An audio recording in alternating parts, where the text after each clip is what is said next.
هر روز که چشم می‌گشایی یعنی قرار است که باشی،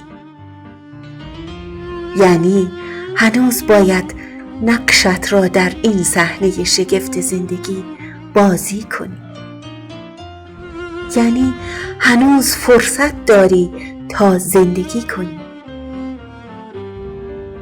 و هر روزی میتواند آغازی جدید باشد. نگاهی نو، حضوری نو، تجربه‌ای نو برای تو. امروزت را زندگی کن.